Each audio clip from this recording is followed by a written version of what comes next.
injecting steel into the spine of our country and breathing new hope into our beautiful communities. This is why the president was elected. Promises made, promises kept. I have not called for the harm of anybody. If you see anybody from that cabinet, you push back on them. No one should call for the harassment of political opponents. Disgraced FBI agent Peter Strzok set to testify behind closed doors. This is the first time we've been able to talk to Strzok. We actually wanted to do this months ago, so I'm fine with it first starting behind closed doors, and then if it needs to be public, we can do that too. Hillary Clinton still isn't done complaining about the election. My personal experience with winning 3 million more votes, but still losing. And we will leave discussions of the American Electoral College for another day. Man's best friend turning into man's lifesaver. This is amazing. The heroic police dog who bound into action performing CPR. You're not going to believe it. I guess you're just what I needed.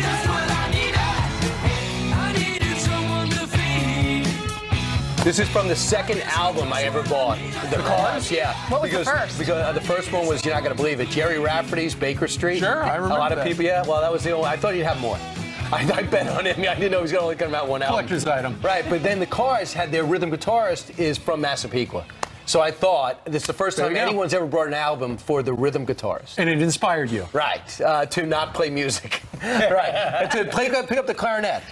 What is the difference in a rhythm guitarist and a guitarist? Why do you add the word rhythm in Well, front he won't of it? have not a lead guitarist, Okay. right? You know, he just sit in the back, kind of a bass guitarist. Okay. Right, that's what they call it in the business.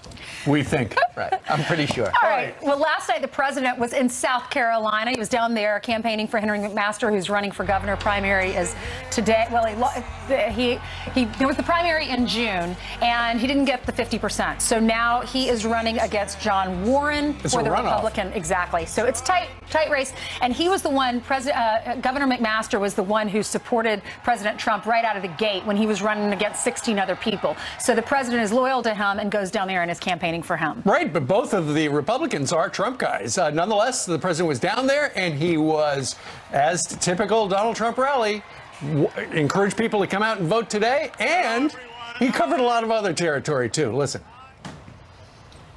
We're going to start winning again. We're winning. We're winning now. We're winning with our military. Our military is now being built up like you wouldn't believe. We're defending our borders, because if you don't have borders, you don't have a country. We are lifting millions and millions of Americans from welfare to work, from dependence to independence. And if a horrible thing happened, and we weren't lucky enough to have Henry win, you know they won't talk about that. They will say Donald Trump suffered a major, major defeat. So please get your out tomorrow and vote. And tomorrow is today. And today on the program, we've got Anthony Scaramucci, former White House Communications Director for the President of the United States. Good morning to you. Good morning. Great to be here. We covered a lot of ground yesterday. He was in Fuego last night, right? I mean, he was really good last night. He covered a lot of territory. He did at one point mention Nancy Pelosi and also Maxine Waters as well. What do you make of this war that is going on between some on the left, including Maxine Waters, and the president encouraging supporters to go out and get in people's faces like yours? Well, I thank God that Senator Schumer got out there and said, hey, let's call a truce to this thing, because it's just ridiculous what she was saying, and she obviously walked it back last night. Not really. She wasn't, well, she tried to. I'm not saying she did, but she tried to. My point is, though, is that we're not going to be well served by this. I mean, we have to sort of like de-escalate the situation. They don't like the fact that the president's strategy is working, the policies are working. They don't like the idea that you're going to have potential peace deal in North Korea, full employment across the country. And so now that they're going to the bomb throwing area of politics, which I think is really, really bad for the country. So I'd like it to stop. Anthony, I love that, Nancy Pelosi gave a pretty good tweet, but I thought that Senator Schumer's comments were right, no nuance, enough. It's got to stop. But, and I mean this sincerely, you know a lot of famous people, and they seem outraged. I think I just knocked over my coffee. Sorry about that. They seem outraged by this president. Clean up aisle one. Well, they seem outraged by the president. John Legend tweeting. He's just like, thank God it's not my coffee. Right? I mean, that's exactly what she said. But there went $5. In particular, John Legend today tweeted out, you better expect this type, Sire Sanders, if you're going to represent this person. Why do the celebrities seem so enraged more than anybody else? Rob Reiner at the border yesterday. Yeah, Sunday. I don't know. I mean, here's what I would say, and the president sort of pointed this out with Jimmy Fallon. There's almost like a collective group think, and there's a little bit of self-shaming and accusations going on inside of Hollywood, and so they're in their echo chamber, and they feel like they have to each ante up a little bit more against the president and his staff, and so that will blow back on them as well, because what happens is you can't produce movies and you can't produce television shows where you're alienating 50, 60% of the people. I happen to know there was panic on the Peter Fonda movie, which he had a very small part, because Donald Trump Jr. came out and said, why would anyone see that supported my dad? Right. Panic. So why are they doing this? Are they not business people? Well, I mean, there's a lot of hypocrisy there, though, because what he said was so egregious and so outrageous. Okay, if it was said about my son, okay, I got to tell you, I would be very lit up. I'm surprised that the president has actually maintained his level of calm on what was said about his son. Well, they probably have a lot of money. They don't care. Yeah, and yesterday, Sarah Huckabee Sanders opened her press conference by saying a Hollywood actor encouraged people to kidnap my children. She's referring to Peter Fonda and some of those awful tweets that he wound up deleting. So, but here's the thing, though. He doesn't lose his job. Roseanne Barr says things that obviously are despicable. I'm not defending the tone. I'm not defending the rhetoric, but there's an unevenness to the prosecution that's going on in our society. So certain people lose their jobs. They get a permanent professional capital punishment. Other people are like, oh, okay, well, that's against the president. That's fine. Your show, your movie, everything can go on. Well, the harassment's continuing. The latest is Stephen Miller. He's down in South Carolina with the president last night. He's one of the advisors to the president. They go there to his apartment complex in D.C., and they're chanting outside, say it loud, say it clear, immigrants are welcome here. So they're not just, it's not just in restaurants and they're following them to the restaurants. Now they're going to their houses. With posters. Wanted posters. I mean, I'm not a Democratic strategist, but that strategy is not going to work. Okay, look at this poster, Anthony. The poster says, white nationalist, Trump lackey, and architect of both the Muslim ban and family separation. Stephen Miller wanted. So we're losing on our strategy. We're losing at the ballot box. So now what we want to do is we want to dehumanize our adversaries. And You're talking about the Democrats. The Democrats, okay. And so what the real irony is they accuse the president of fascism or somebody like Steve Miller like fascism, but the tactics that they're deploying are right out of Joseph Goebbels' playbook, okay? You dehumanize your enemy, you disfigure your enemy, and then you create a mob support mass protest. Okay, so, but the great irony of all this stuff is that if you're sitting with the president, you're sitting there saying, wow, president's strategy is by and large working because it's blown these people to pieces. Rather than arguing on policy, the merits of a debating point, they're going full bore on the ad hominem attacks. Okay? And that turns people off, Stephen. There are a number of major newspapers today that are saying to Democrats, stop it, because it's going to backfire and it's going to work to his advantage. Or cause more violence. What would you do if someone approached you at a restaurant and attacked you the way that they've done these So others? First of all, I hope I would do what Sarah did, which is leave in a very classy way. And I also want to point this out, is that she wasn't going to tweet about it until it started to mushroom around her on the internet. Okay, and then she said, okay, fine, I've got to go out there and address it. But I hope I would handle it with the class and dignity that Sarah Huckabee Sanders The problem is, oftentimes you're with your family. But I'm from Long Island, you know. I don't know if I could handle it like that, okay? Maybe if Brian was with me, he'd be egging me on, probably. Right, absolutely. Meanwhile, no, I'd be targeted. 8 minutes after the hour, let's change gears and talk a little bit about your other area of expertise, and that's big business. Harley Davidson came out and said, hey, because of the president's tariffs, I'm going to move some of our production facilities, manufacturing, overseas to avoid it. Now, Charles Payne had a problem. He says this is showmanship. They were moving it anyway. They had a loss last year. The president's extremely disappointed. He tweeted this out. Earlier this year, Harley Davidson said they would move much of their plant operations to KC and to Thailand. That was long before from KC to Thailand, before these were announced. Hence, they were just using tariffs, trade war as an excuse. Shows how unbalanced and unfair trade is. But we will fix it. When I had Harley Davidson officials over to the White House, I chided them about tariffs in other countries, like India being too high.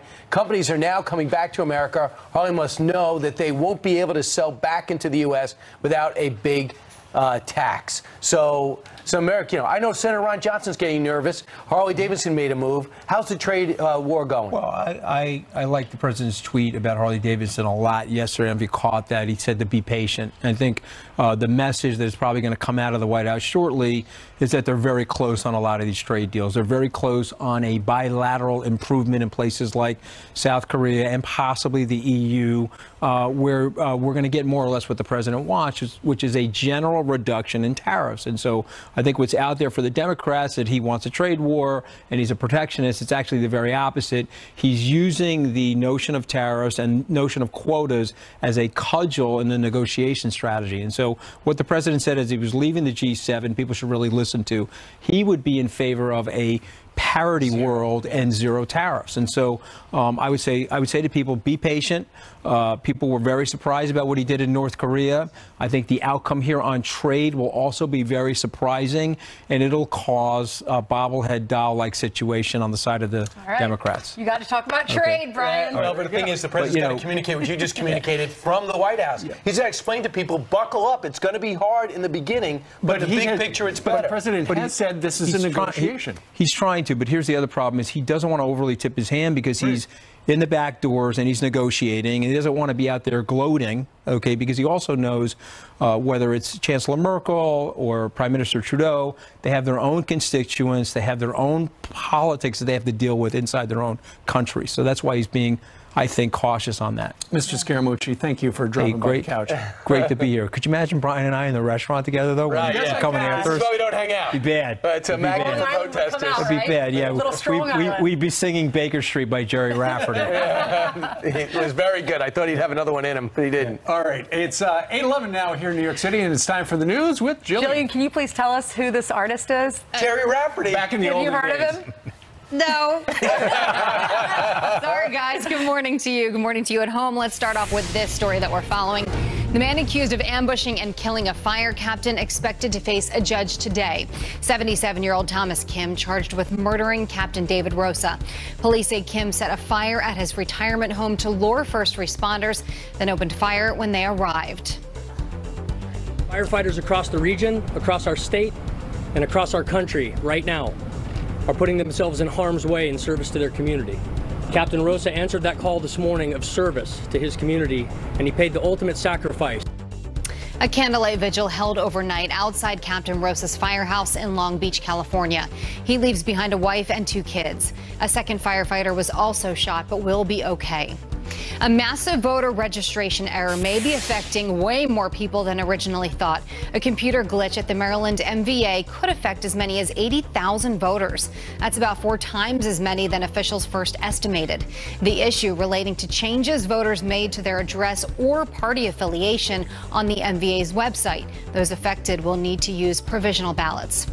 This is probably the best thing you will see all day. A police dog performed CPR on an officer in Spain. Look at this. That's Pancho showing off his life-saving skills as part of a demonstration. The officer pretending to be in danger, prompting Pancho to jump on his chest and listen for a heartbeat. The video is now going viral. I don't know about you guys. I could literally watch that all day and be happy. Who knew that the C in CPR stood for canine? I know, right? I didn't. Holy cow. He has a little, I mean, he can go high. We just need a little bit bigger of a dog. Like right? Rocky and Apollo? Yeah, we need Rocky and Apollo to learn that. You wind up breaking all their ribs, unfortunately. They might not recover. All right, thank you very much, Jillian. Straight ahead, will the entire Democratic Party denounce Maxine Waters for her calls to confront the Trump team? We're going to talk to Congressman and Democrat Tim Ryan. He's coming up next. Plus, Occupy ICE protesters are spreading nationwide, so we sent Todd Pyro out to find out what it's all about. Right. In a department store, at a gasoline station, you get out and you create a crowd. You tell them they're not welcome. I have no way of telling people how to protest, what they should protest. Okay, top Democrats are condemning Maxine Waters, the congresswoman, after she called on supporters to intimidate Trump officials, and now there are even calls to censure her.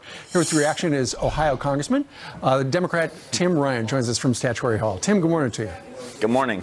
So, Maxine Waters urging supporters to go out and intimidate members of the Trump cabinet and supporters. Are you on that bandwagon? I'm not. I think it's inappropriate for any of us to condone any kind of political harassment. I think we've got to start getting to some higher ground here, Steve. In the country, let's be honest, I mean, the president has not embodied civility at all. He's talked about punching people in the face. He'll pay the legal bills if you get roughed up. So this has started under his watch, and unfortunately, it's gotten to this point. Tim, you're a smart politician. You know that this has the opportunity to backfire on the Democrats who do it, though, because ultimately it could actually rally Republicans in advance of the midterms or the presidential. Well, I think it's important for us to just kind of move on and say, look, the president created this tone. There are a lot of things to be angry about. What we're seeing at the border back home, we've seen General Motors start shipping jobs to Mexico. We see Harley-Davidson moving production into Europe. We see what's going on, quite frankly, with China, and we've got to focus on these issues, because while we're having this fight internally, while the president is dividing the country internally, China is cleaning our clock militarily, economically. They're making moves all over Asia, into Africa. They want to dominate the world economy while we're having a food fight here at home. Sure. Speaking of food fights, there are some Democrats in your party who are now distancing themselves from Nancy Pelosi, who would like to be Speaker once again. We've got a favorability rating poll we're going to put up right now. She's got a 54% unfavorables among voters and 30% unfavorables among Democrats. I know you've made a push in the past to be the next Speaker on the Democrat side. What do you make of that? Well, I think it's important for our candidates, Democratic candidates across the country, to focus on their local district, focus on where they're running from, focus on the issues that are important there, including the issue of House leadership. And they've got to make that judgment on their own in what best represents their district. And I will tell you what we saw in the Connor Lamb district in Western PA, where we won in a district that was a 20-point Trump district, when he showed some independence with regard to who he was going to vote for House leadership. That is a signal to a lot of people around the country that you are an independent-minded human being. You're an independent-minded candidate, and that is very valuable today. So I would just say to all of your listeners, if you're hearing a Democrat come off as independent-minded, thinking for themselves, wanting to get past all the political nonsense that's going on, that's a great quality for a candidate. And I think those candidates who do make that decision are going to benefit from it in the end. All right. Tim Ryan from the great state of Ohio. Congressman, thank you very much for joining us live. Always great to be with you. Back with some quick headlines, starting with a Fox News alert. The British government's Brexit legislation is officially law. Queen Elizabeth giving her approval, allowing the country to leave the European Union after months of debate. It will take effect next March. And Prince William making history in Israel. The Duke of Cambridge stepping off of the plane in Tel Aviv for the first ever official visit by a member of the British royal family. He will visit with both Israeli Prime Minister Benjamin Netanyahu and the Palestinian leader Mahmoud Abbas on his 3-day trip. A little bit of history. Meanwhile, Democrats and some of the media are outraged over the temporary family separation at the border. But as our next guest points out, these controversies don't seem to be affecting President Trump's standings in the polls. That's right, Steve. A new poll is showing his approval rating at 45%, a new high since being elected, even matching Barack Obama, Bill Clinton, and Ronald Reagan at this point in their presidencies. But it's a tracking poll that had him drop 4 points after last week's immigration news. Fox News contributor Bill Bennett worked for both Ronald Reagan and President H.W. Bush administrations and joined us now. Bill, what is your take on the president, polarization, and his numbers? Well, the amazing thing is that this is the worst kind of intense criticism we have seen of a president in history, as far as we can tell, certainly modern history. The yowl, the primal scream that has gone up, particularly in this latest incident, and a lot of people were moved by these crying children and so on. But the American people understood that what Donald Trump is after is not the separation of parents and children. What he's after is a country, and a country with a border. And as he said last night in South Carolina, if you don't have a border, you don't have a country. So despite this loudest of protests by the opposition, by the Democrats, and by the media, full bore. I mean, you guys tell me, I think this is the most intense criticism he's gotten. No question. Maybe the Muslim ban, but I think this was the most intense. But everything they throw at him, he comes out where he was. And by the way, his approval rating, whether it's 45 or dropping 4 to 41, is higher than it was before he was elected. People need to remember that. And why do you think that is? Why, even though there's all that noise and so much clamor in the mainstream media, and yet his poll numbers in some cases have gone up during it, why? First of all, I think that the Democrats are empty. It's, as Macbeth says, it's a tale told by an idiot, full of sound and fury, but signifying nothing. At the same time, Donald Trump speaks to the gut of the country. He speaks to things that people feel very deeply, and he helps to articulate them. And when he talks about the country and the need for the country to have borders, to remain a sovereign nation, this gets to a lot of people. What is the Democrat position? Are there any people who should be kept out of America in the Democrat view? Is catch and release just our standard operating procedure? We have to await the reform of Honduras or Nicaragua. I mean, it's just crazy. So what he's appealing to are basic, very good instincts. And as was well said once before, the media pays attention to what he says. The American people pay attention to what he means. And what he means is something that people identify with. I'll tell you what, there's a lot getting done. Either way, there's four major issues a day. There used to be one a week tops with the other administrations. That's right. And you know, that's Bill, right. He's working on a lot of fronts. I'm sorry, go ahead. And I was just going to say, if you watched his big rally last night in South Carolina, you know, that's like a focus group. It's an American focus group, and he would throw stuff out, and then you could gauge by the reaction. And no doubt, they are partisans. They love him. But nonetheless, some of those things you're talking about, off the chart. Absolutely. Yeah, absolutely. And watch the moderates. I mean, you had the chart on earlier. But remember, again, the Democrats and the liberal media are losers when it comes to expectations, because they predicted the end of the country. We'd be at war. He would, self-implode. It would be a total disaster. Well, we're, almost a year and a half, 2 years into this presidency. And actually, on a lot of fronts, things are improving. So people who are in the middle are saying, well, this guy wasn't what his critics predicted him to be. Yeah, we could do without some of the bombast, some of the tweets, but he's getting stuff done. What an amazing idea. Get stuff done as a president. And he also is reuniting the kids with their parents, and people like that. I think everyone on both sides of the aisle like that. But there are many conservatives who do agree with him when it comes to border security, because they're worried about MS-13 and all the drugs. Bill, thanks so much for being with us. We appreciate it. My pleasure. Always good to be with the friends. All right, and I'll talk to you on radio. I'll talk to you on radio in a little while. I'm on 29 minutes after the hour. Meanwhile, liberal Hollywood taking its hate for the president to a new low. Director Judd Apatow calling the president a Nazi. Get in line. What does Ben Shapiro think? He's next. Plus, one bar says you're not welcome if you wear a Make America Great Again hat. It's just not classy, they say. Comes as no surprise to all of us that administration officials are being yelled at restaurants. If I saw an administrator in out and about, there's nothing wrong with confronting that person. If you see anybody from that cabinet in a restaurant, in a department store, at a gasoline station, you get out and you create a crowd and you push back on them. Yeah, what could possibly be wrong with that tone? I mean, how could people find fault with that? Let's bring in Ben Shapiro, editor-in-chief of the Daily Wire, syndicated columnist, host of the Ben Shapiro Show. Ben, are you shocked we got to this point?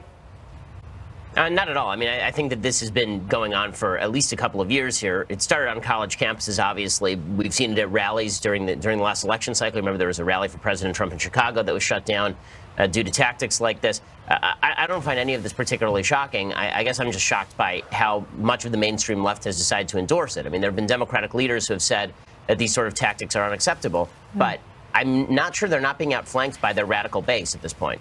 Has this ever happened to you? What happened to all of these individuals? Or Pam Bondi? My gosh, they got up in her face. I know that there have been protesters when you speak at schools, but has anything like that happened when you're out at a restaurant or a movie theater? No, thank God. This is one of the benefits of keeping kosher. When I go to kosher restaurants, I'm generally pretty popular. So, what about this? You know, there are a number of major newspapers today, the New York Daily News, the LA Times. They're talking about how this could backfire. LA Times writes, resist too far. Pelosi tries to tamp down progressives' public shaming of Trump officials. And she's not the only one. Chuck Schumer essentially came out and said, hey, stop. Yeah, and the problem, though, is that you have people like Simone Sanders on CNN yesterday saying that it is a part of white privilege to call for civility, and she's not the only one saying that. You saw John Legend yesterday do the same thing on Twitter, where he suggested that calling people out in public places, destroying their ability to have dinner, standing outside their home, and this is all stuff that should happen if you disagree with the policy enough. And this is why I say I think that, you know, Nancy Pelosi and Chuck Schumer may be representing something good on this particular issue, but their base is not particularly interested in what they have to say, or at least large segments of the base. Hey, Ben, you know what my worry is? My worry is the natural response is to do the same thing back to the other side. And then Republican activists are going to be disturbing other people in other restaurants and at movie theaters and at the park. And then the families are more than likely involved because that's what they do. They find out where you live. I don't want Republicans to mimic this. I mean, isolate these incidents and stop them. I think it's got to be a huge national awareness, not a response. I totally agree with that. And I think this is one of the big problems that we have in our politics right now is everybody assumes that they're being victimized and therefore their reaction is okay. So I wouldn't be surprised if some folks on the right see this as permission to go do this to folks on the left. I think that a lot of folks on the left see this whole tactic as a response to President Trump being rude at rallies and such. And the problem is once you see yourself as a victim, I mean, psychological studies are pretty clear on this. Once you see yourself as a victim, you're far more likely to see yourself as someone who's capable of victimizing others. It's okay to victimize others because you're just responding. Once you feel like you're responding, it gives you a lot more moral credence to go out and do something bad to somebody else. I think that's what the left is feeling today. You talked a little bit about Hollywood. The Hollywood director and the producer, Judd Apatow, he tweeted this out. He's talking about the president. He says he's a Nazi. He wants no judicial process. He kidnapped children and commits acts of violence for political gain and to support his racist views. He admires violent dictators. Trump is a Nazi. The debate is over. Soon we will have proof he is a Nazi supported by the Russians. Your reaction? I mean, delusional nonsense. Read a damn book. But unfortunately, in Los Angeles, this has sort of become the way people think, because it's a water cooler town and everybody thinks the same way. You can say crazy things like Trump is a Nazi and get away with it. If Trump were a Nazi, does Judd Apatow really think that he'd be able to go on Twitter and say stuff like this? The Nazis were not famous for their tolerance of dissent, particularly in this sort of manner. All right, let's shift gears. Let's take, in this next soundbite, listen up, Ben. Here is former presidential candidate Hillary Clinton. Once again, she is comparing the current president to the guy in Turkey who just won another term. Watch. Populists can stay in power by mobilizing a fervent base. Louise mentioned my personal experience with winning 3 million more votes, but still losing.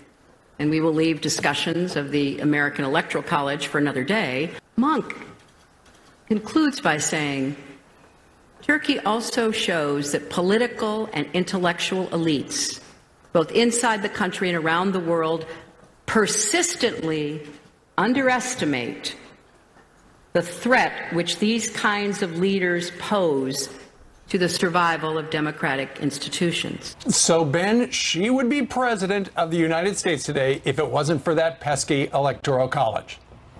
Yeah, well, I like that she only is angry at the Electoral College now, right? I mean, after you lose, it's a convenient time to get angry at the Electoral College. My favorite part of that, though, is where she's suddenly comparing Trump to Erdogan. Well, she was Secretary of State, and when she was Secretary of State, she was actually pretty warm with Recep Tayyip Erdogan, who's a dictator over in Turkey. In March 2009, she actually was talking about Turkey, and somebody asked her about human rights violations and the attempt to quash dissidents, and she suggested that Erdogan was partially justified because who likes being criticized by the press? So, just like typical Hillary Clinton, when she was in office, she was very friendly toward all of the world's worst dictators. As soon as she leaves, suddenly President Trump is just like those dictators who she was massaging until 5 seconds ago. And Ben, the also thing about Erdogan, he jailed his opponent. The opponent had to campaign from prison. Does President Trump say that did he win because now Hillary Clinton was locked up? No, he said lock her up, but she wasn't actually, it turns out. So. Good point. All right. Ben, thank you very much for joining us today. Check out his wildly successful Ben Shapiro podcast. Thank you, Ben. All right. Thanks. All right, so we figured out what's the singer that you like? Jerry Rafferty. Jerry Rafferty. We were wondering what he sang, right, Jillian? Mm-hmm. You're going to know the song. Toby, can you play it? Can we play it? Baker Street. Baker and Street? Stuck in the Middle with You. Oh, I know that song. He wrote that song. Okay. Stuck in the Middle with You. You know, a lot of people have been sending me tweets with links of songs. This is it. You know the song. Okay. Yeah. I like it. It was once very popular. See, I know things that I didn't know I even knew. If that made sense. All right, let's get you guys caught up on some news we're following out of New Jersey right now. The search is on for a pilot who landed a stolen plane on a Coast Guard beach. Witnesses say the plane was flying erratically before landing in Cape May, New Jersey. The pilot then got out and ran away. The Coast Guard Training Center increasing security as a result. The plane's owner says it was taken without permission by his 50-year-old stepson. There's no word on his motive or where he may be. President Trump's supporters are outraged after a bar bans the signature Make America Great Again hats. Chicago's Replay Lincoln Park bar says they violate their dress code. Management asking patrons on Facebook to, quote, maintain a classy environment, even posting a photo of a MAGA cap next to a man with a gang-related facial tattoo, a couple of them there, saying neither is welcome. The bar's owner has not started enforcing the policy yet. A toddler is caught practicing hockey in his crib. You could have guessed he is Canadian, and that hard work has paid off.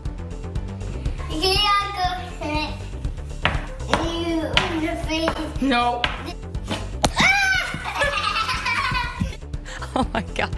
Eli is now 4 years old and obviously can't get enough of the sport. His mom just posted the throwback crib video from when he was 2, and for obvious reasons, it is now going viral. Watch out for Eli. How many parents leave a puck in the crib? Yeah, you need like a foam puck or something. All right, thanks, Jillian. Sometimes when they insist, you just want to get them to bed. It shuts them up. All right, meanwhile, Occupy ICE protests are spreading nationwide, so we sent Todd Pyro out to find out what they are there for. And President Trump telling the South Carolina crowd, America is back at the brand new Dial. Right under New England. Scientists claim an enormous mass of molten rock is working its way up beneath Massachusetts, Vermont, and New Hampshire. There are no active volcanoes in the area. Experts say an eruption wouldn't be possible for millions of years. And check out this astronaut's video from inside a rocket blasting off into space. Power. And lift off.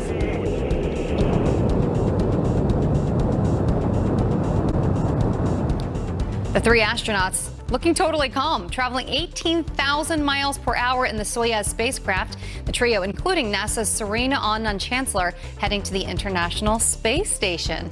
It's pretty cool, guys. It's very cool. Thanks, Jill. All right, the Occupy ICE movement is quickly spreading across the country, including right here in New York City, mobilizing to abolish ICE and our borders. Well, we sent Todd Pyro to see what some protesters had to say about it. Todd? Good morning, guys. Their anti-rule of law message spreading throughout the country right now. These self-described anarchists fighting for a nation of no borders and doing everything in their power to keep ICE agents from doing their jobs. Why are you here? I'm here because I think that separating parents from their children and deporting people who are just living their lives is wrong. A pretty draconian immigration policy that, for Fox viewers, has been around for a very long time. We can start with Clinton if you want to, and Obama. I think it's important for people to know that ICE does very evil things. I think it's safe to say, based upon your answers and some of the signs, you want open borders, correct? Yes, absolutely. What would be your policy? No borders, no nations. What about the actual criminals? Those that you yourself would consider actual serious criminals. Would you want them to come over? In America, that if you spend enough time in prison, you're absolved of your crime. They should be able to do what they want. And if they commit another crime, they should go to prison again. What is the goal of your protest here? The goal of the protest, I think, well, one, we have shut down the building for the day. So we have succeeded in doing something material. I've read this from people who are very, very pro your side in all of this, saying by you being here today, you delayed the process by about 6 weeks from some individuals getting through the detention process. How do you respond to that? I have heard that as well. And that is something that I am struggling with because I don't want to harm any individual person. Can I answer that question? Oh yeah, go for it. Hi. Sorry, I've heard this question asked quite a few times. There's a public entrance right on Barrack Street that is not being blocked at all. So why do you think today they canceled all the court hearings because of your protest? A little bit of a tactic. Are you with Fox News? Yes, we are. I don't know if you're really talking about that. Yeah, you're right. Did you not want to continue talking to me because I'm from Fox News? What I'm saying is, I think it's fair to say you would enter into a question with a little bit of bias. I actually just wanted to interject on the fact that we're not blocking the public entrance. And so I wanted... Nobody said that. Well, I think it was... I didn't say that. Well, I think it was a little implied when you phrase a question of saying like, oh, like, by your protest, you might be delaying the process. No, I said I read a report that was the case. Does anybody else want to talk to me about the issues? Would you? Bye. I want you to leave. Goodbye. In a statement, the Executive Office for Immigration Review stated, quote, the Varick Street Immigration Court did not hold hearings today because detained respondents were not available to appear. Judges will resist hearings that were scheduled to the earliest available date on their dockets. What I found really interesting, you heard Trump in South Carolina say, if you don't have borders, you don't have a country. Well, these folks agree with that. That's what they want, though. They want this open borders. They're saying the same thing with their messages. They don't want a country, basically. It's They're saying no unreal. borders, no country, but that's what they want. The Who's gonna president's pay saying for it? without the borders, without border security, you don't have a country. Good point about who's going to pay for it. I mean, there's a high cost. And they didn't have an answer. They said, oh, it'll just get paid for. That's the problem. It is indeed. All right, Todd, thank you very much. Thank you. You're a brave man. I'm not brave. There you go. Out on the streets in your T-shirt. All right, meanwhile, President Trump telling his supporters, America is back. We're putting new American steel into the spine of our country and breathing new hope into our beautiful communities. Lee Carter tested some of the sound bites from last night, and we've got Dials coming up next. You talk about spine of steel, that's Sandra Smith. And she's going to be hosting 3 hours, gets paid for all 3, you and Bill Hemmer together at the top of the hour. Sandra, have you prepared anything? Yeah, we're working on it. We've got some big stuff coming up. It is a big Tuesday morning, friends. Thank you. We are awaiting 2 big Supreme Court decisions. First of all, that could come in at any moment now. Shannon Bream will be standing by live outside of the court for us this morning. Plus, the president unleashing on the left on border security, immigration, and much, much more during a spirited rally in South Carolina last night. We will have reaction, and voters in 6 states head to the polls today, including South Carolina. Henry McMaster and John Warren facing off in a key test of President Trump's influence. Both candidates. Delay, his message straight to the people. The only thing ignored there was his teleprompter. So what do the voters think? Here with brand new Dials, Lee Carter. She's president and partner as Benslansky and Partners. Overall, a wide-ranging speech. It sure was. There were some highs and there were some lows, and I'm not sure the independents totally came around yet. But it still was a good night for the president. The one that you picked out that you did some dials on is the president talking about workers, welfare, and some reform. We are doing so well. We are lifting millions and millions of Americans from welfare to work, from dependence to independence, and from poverty to prosperity. Right? We're putting new American steel into the spine of our country and breathing new hope into our beautiful communities. So, Lee, do you like it? Or did they like it, I should say? They sure did. Republicans gave this an A+. They were off the charts. Their independents just a B+. Democrats, meanwhile, were an F, partly because they just aren't buying into the fact that things are so much better. But this was vintage Donald Trump messaging, making America great again, talking about his accomplishments, how things are better. And this is what's winning with independents, and that's really important going into the midterms. So the president will oftentimes get attacked, and instead of backing away, will double down. Hey, did you see Maxine Waters? The president noticed and brought it up last night. You'll see anybody from that cabinet in a restaurant, in a department store, at a gasoline station. You get out and you create a crowd. And you push back on them. And you tell them they're not welcome. We had Tim Ryan, Senator Schumer, a tweet from Nancy Pelosi, not for this. How did it rate? It did not rate well. Republicans and independents both gave this an F. Democrats a C, not because all Democrats thought this was okay. There was a big mix. Some hated it, some loved it. The bottom line is this. The American people are tired of this level of anger and vitriol. They don't want it anymore. And this kind of rhetoric is the biggest gift that Democrats can give to the Republicans because it just energizes Republicans to get defensive and stand up for their people. Celebrity Seth Rogen, comedian, very popular with the younger generation, was requested to get a picture with Paul Ryan. Listen to his response and the reaction. He said, can I have a picture with you? And I look over, and his kids are standing right there, expectantly, clearly fans of mine. And I said, no way, man. And I said, furthermore, I know what you're doing to the country at this moment, and I count the days till you no longer have one iota of the power that you currently have. Great. Republican an F, Independents a D, Democrats still a B+. Not so bad for him with the Democrats, but the rest of them, not so much. Great job. With Thank kids, you. that's where it's out of bounds. Fox and Friends, back in a moment to say